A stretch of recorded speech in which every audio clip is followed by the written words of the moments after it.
Almighty God's divine hand is upon end-time Israel today, and although some Israelis might fall by terrorist enemies in the days ahead,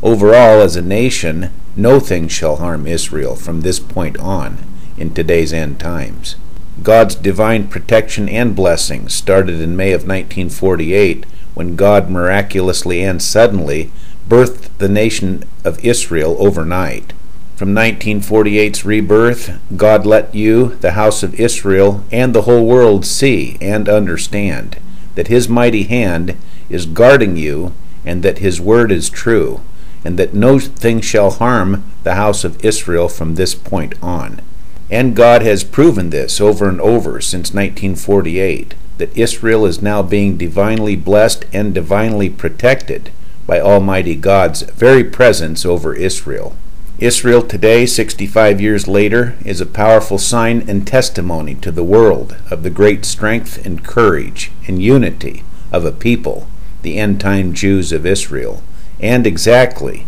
as God has already promised in His Word.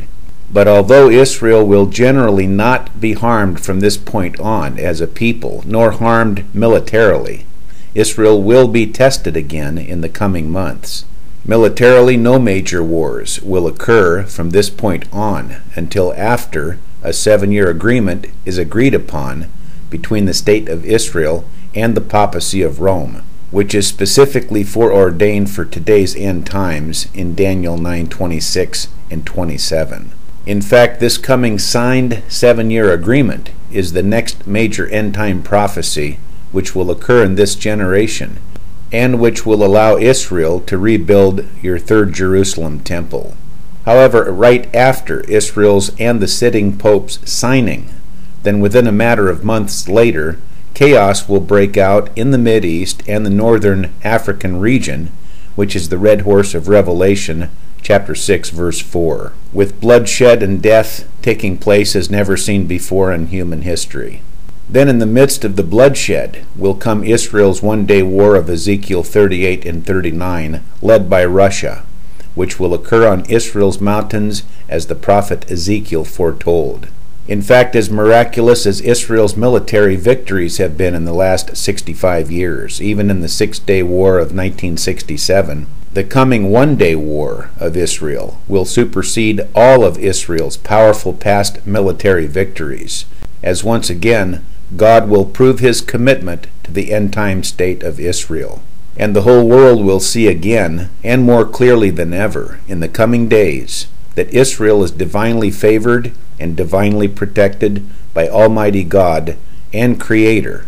who has specifically chosen Israel as His nation from the very beginning. And God Himself has already stated this awesome thing 2,600 years ago in Ezekiel 38:23 regarding this coming one-day military victory, in which Israel will all but destroy her enemies who dared to attack Israel on her own mountains. God said, "On that day I will magnify myself and sanctify myself, and make myself known among many nations, and they shall know that I am the Lord." Then right after the Ezekiel 38 and 39 military miracle, Israel's enemies, Iran, Russia, Libya, Turkey, Ethiopia, and other Muslim nations who attacked, will be completely out of Israel's way. This will allow Israel, who will be unhindered militarily at that point, to swiftly rebuild her temple within the remaining months of the first half of the coming 7-year period, and having the temple completely built by the middle point of the coming 7-year period.